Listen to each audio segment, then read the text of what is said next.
নমস্কার দর্শকবৃন্দ। Dearness allowance case supreme কোর্টে রাজ্য সরকারের নতুন হলফনামা ডিএ মামলার সর্বশেষ আপডেট সাম্প্রতিক প্রকাশিত এই প্রতিবেদনটি আমরা বিস্তারিত জেনে নেব।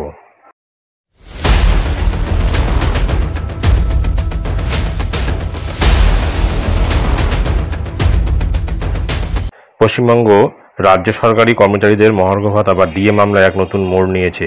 সুপ্রিম কোর্টে রাজ্য সরকারের পক্ষ থেকে একটি লিখিত হলফনামা জমা দেওয়া হয়েছে, যা আসন্ন শুনানিতে তাদের যুক্তির ভিত্তি হিসেবে কাজ করবে। এই হলফনামায় রাজ্য সরকার ডিএ সংক্রান্ত বিভিন্ন বিতর্কিত বিষয়ে তাদের অবস্থান স্পষ্ট করেছে। আসুন এই হলফনামার মূল বিষয়গুলি বিস্তারিতভাবে জেনে নেওয়া যাক। ডিএ প্রদান এবং বকেয়া সংক্রান্ত দাবি। রাজ্য সরকার তাদের হলফনামায় দাবি করেছে যে জুন 2006 থেকে জানুয়ারি 2009 পর্যন্ত পশ্চিমবঙ্গের সমস্ত সরকারি কর্মচারীকে ডিএ প্রদান করা হয়েছে। বিভিন্ন কর্মচারী সংগঠনের পক্ষ থেকে যে দাবি করা হয়েছিল যে সেই সময়ে কোনো ডিএ দেওয়া হয়নি, তা সরকার সম্পূর্ণভাবে খণ্ডন করেছে। সরকার জুন 2006 থেকে জানুয়ারি 2009 পর্যন্ত ডিএ প্রদানের একটি বিস্তারিত তালিকা পেশ করেছে, যেখানে 50% ডিএকে ডিয়ারনেস পেতে যুক্ত করার কথাও উল্লেখ রয়েছে। তাদের মতে এই সময়কালে ডিএ প্রদানে কোনো ফাঁক ছিল না এবং সমস্ত বকেয়া মিটিয়ে দেওয়া হয়েছে। রোপা 2009-এর ব্যাখ্যা। রাজ্য সরকার আরও স্পষ্ট করেছে যে রোপা 2009-এ উল্লিখিত 1 এপ্রিল 2008 থেকে প্রকৃত অর্থ প্রদানের বিষয়টি পূর্ববর্তী ডিএ প্রদানকে অস্বীকার করে না। তাদের যুক্তি অনুযায়ী রোপা 2009 শুধুমাত্র বেতন কাঠামো সংশোধনের জন্য একটি আইনগত পরিকাঠামো প্রদান করে, কিন্তু এটি ডিএ বা অন্যান্য ভাতার জন্য কোনো অধিকার তৈরি করে না। রোপা 2009-এ বিদ্যমান বেতন অর্থাৎ বেসিক পে, ডিয়ারনেস পে এবং ডিয়ারনেস অ্যালাউন্স সহ শুধুমাত্র সংজ্ঞার উদ্দেশ্যে ব্যবহৃত হয়েছে। এটি ভবিষ্যতের কোনো বাধ্যবাধকতা বা অধিকার তৈরি করে না। হলফনামায় একটি গুরুত্বপূর্ণ বিষয় উল্লেখ করা হয়েছে যে রোপা 2009-এর অধীনে ডিএ স্ট্যাটিক ডাইনামিক নয়।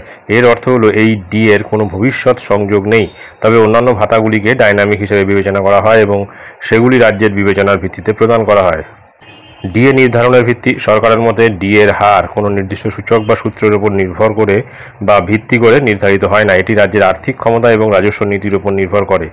ডিএর হার সূচকের গড় থেকে উদ্ভূত নয় এবং ভবিষ্যতেও সংশোধিত সূচকের গড়ের উপর ভিত্তি করে হবে না।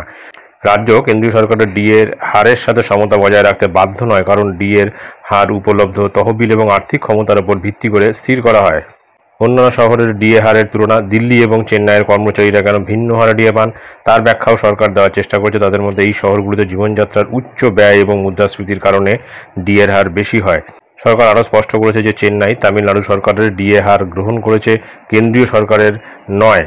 রাজ্য সরকারের এই হলফনামায় ডিএ মামলায় তাদের অবস্থানকে আরও শক্তিশালী করার একটি প্রচেষ্টা। এখন দেখার বিষয় সুপ্রিম কোর্ট এই যুক্তিগুলিকে কীভাবে গ্রহণ করে এবং মামলার রায় কোন দিকে করায়। রাজ্য সরকারি কর্মচারীরা অধীর আগ্রহে এই মামলার চূড়ান্ত ফলাফলের জন্য অপেক্ষা করছেন।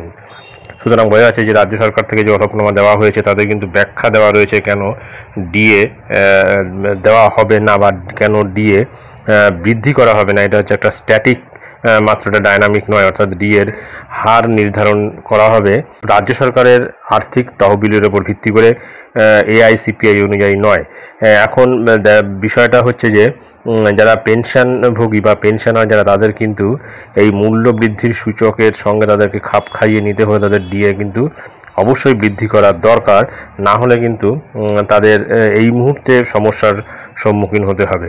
তো এখন দেখার বিষয় যে সুপ্রিম কোর্টে ডিএ মামলা নিয়ে আগামী দিনে কি শুনানি হয়। এটাই ছিল গুরুত্বপূর্ণ আপডেট যা আমি আপনাদের সঙ্গে শেয়ার করলাম। ধন্যবাদ।